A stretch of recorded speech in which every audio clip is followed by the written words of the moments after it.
Hello everyone. We are opening the church. I am excited. We're going to open on the 17th of this month. That's January 17th, and I can't wait to open up. So I think that we all need to be thinking about that.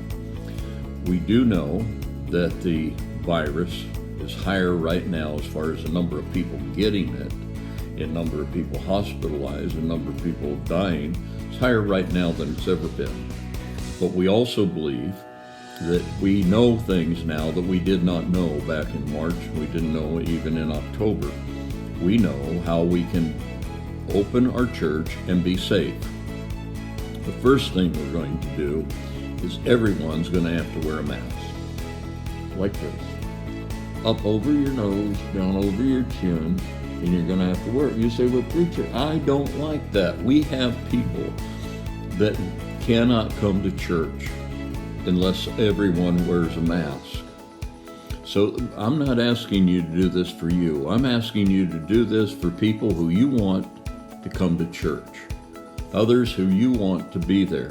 And I want everyone to be there. I want everyone to feel safe. But we have people that have compromised health issues. I'm one of them. We have many others in the church, just because of their age, they have compromised health issues.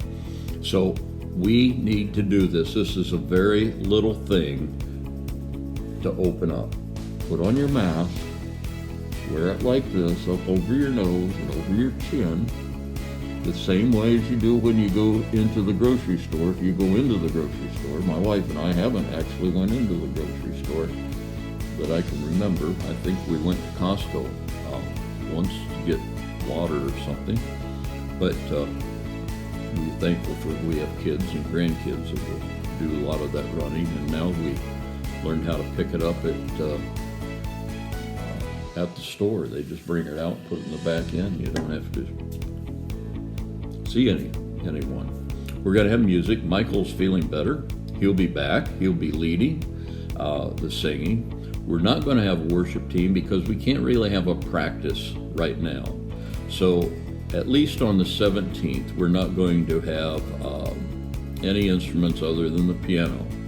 But you're going to be able to sing. We're going to have special music. We're going to try to have a special. And we're going to do some real neat things that we haven't been able to do for many years at the church.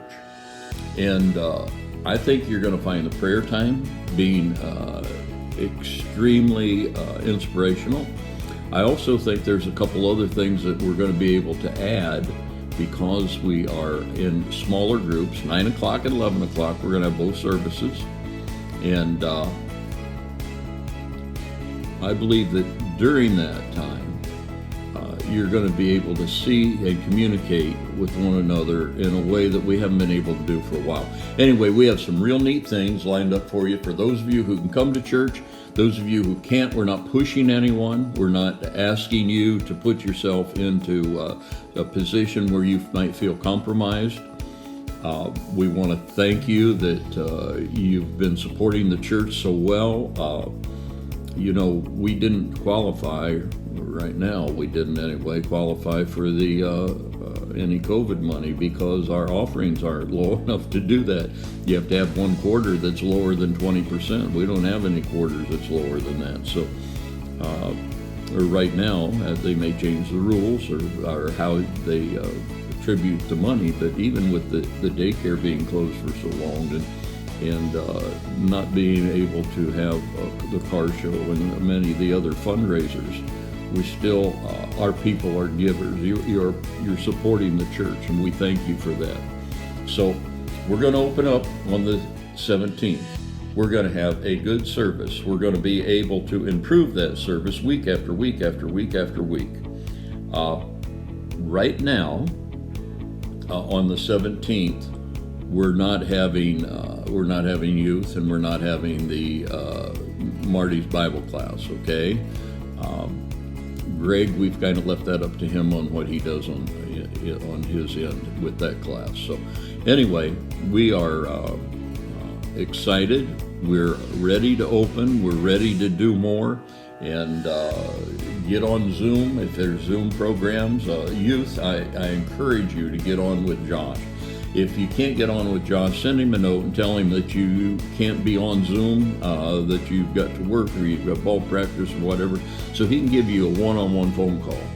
You need to get to know him. You need to get in contact with him. So I will see you on the 17th, either in person or I'll see you online. God bless you. Thanks for tuning in.